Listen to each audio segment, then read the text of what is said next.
منتیں اس طریقے سے مانگے جو اچھی ہو. مثال کے طور پر 100 رکعت نماز پڑھنے کی مدد مانگ لے، نماز حاجت پڑھنے کی مدد مانگ لے، صلاۃ التہجد پڑھنے کی مدد مانگ لے، اور اس طریقے سے منتیں مانگے کہ جس کے ساتھ تمہارا کردار بھی ہو جائے اور عمل بھی ہوتا چلا جائے، عمل کے ساتھ ساتھ زندگی بھی سدھرتی جائے. اس عورت جو نا علم تھی، جو جس کے پاس علم نہیں تھا، عمر کی درازی عمر پہنچ گئی تھی، عمر کے دراز کو پہنچ گئی تھی، وہ بوڑھی اس جگہ پر عرض کرنے لگی اگر میرے گھر کے اندر میرے بیٹے کو اگر بیٹا ہوا تو اس کی منت کے لیے میں 9 ہاتھ کا یا 6 ہاتھ کا یا 9 ہاتھ کا بکرا اللہ تیرے بارگاہ میں ذبح کروں گی. اس کا اس نے ارادہ کر لیا، اس نے منت کر لیا. میرے آقا صلی اللہ علیہ وسلم کے پیارے دیواروں، ہوا یہ کہ اس کی بہو تھی وہ بھی اس جگہ پر امید سے ہو گئی، اس کو بھی امید ہو گئی. لہذا امید سے ہونے کے بعد اسی عورت نے جب مدد مانگی تو اس کے دل کے اندر خیال آیا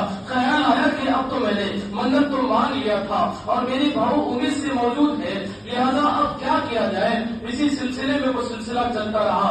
صحیح سلامت بچہ پیدا بھی ہو گیا اور ماشاءاللہ وہی لڑکا پیدا ہو گیا. جب لڑکا پیدا ہوا اب تو اس گڑیا کی فکریں اور بڑھتی چلی گئی. گڑیا نے اگر یہ کہا ہوتا کہ تیرے بارگاہ میں کسی بکرے کو ذبح کرتی تو وہ ہو جاتا، لیکن اس نے اس جگہ پر یہ کہا تھا کہ اللہ اگر میرے گھر کے اندر میرے بیٹے کو بیٹا ہوا تو میں 9 ہاتھ کا بکرا تیرے بارگاہ میں ذبح کروں گی. لہذا گڑیا کی فکریں بڑھتی چلی گئی. گڑیا نے اپنے اعتبار سے جہاں جہاں جانا تھا ہر جگہ پر جا کر ڈھونڈ کر اس 9 ہاتھ کے بکرے کو تلاش کرنا چاہا، لیکن کسی کے اعتبار سے وہ بکرا نہ ملا. اتنا لمبا چوڑا بکرا کہاں ملے گا؟ لہذا اسی فکر میں موجود تھی. آخر کیا جائے؟ گھر کے اندر جو بہو تھی وہ بھی بڑی غصے والی تھی اور آزو بازو کی عورتیں نے اس کو بہکا دیا تھا اور یہ کہہ دیا تھا کہ میری اگر اس گڑیا نے اگر تیری ساس نے 9 ہاتھ کا بکرا ذبح نہ کیا، اس منت کو پورا نہ کیا، ہو سکتا ہے اس کے نقصان کی وجہ سے تیرے گھر کے اندر جو بیٹا پیدا ہوا وہ بھی اس جگہ پر انتقال کر جائے گا. لہذا ہوا یہ کہ چند دن جیسی گزرے، اس جو گڑیا کا پوتا تھا، اس بہو کا جو بیٹا تھا، اس کی ہلکی سی طبیعت خراب ہوئی.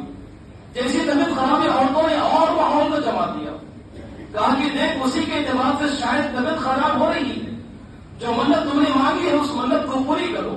اس منت کو پوری کرنے کے لیے اس نے اپنی ساس کو بلایا.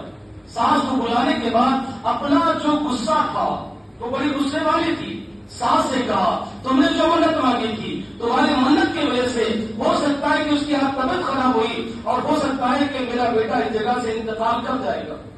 بڑھیا پریشان ہوئی. اگر کہا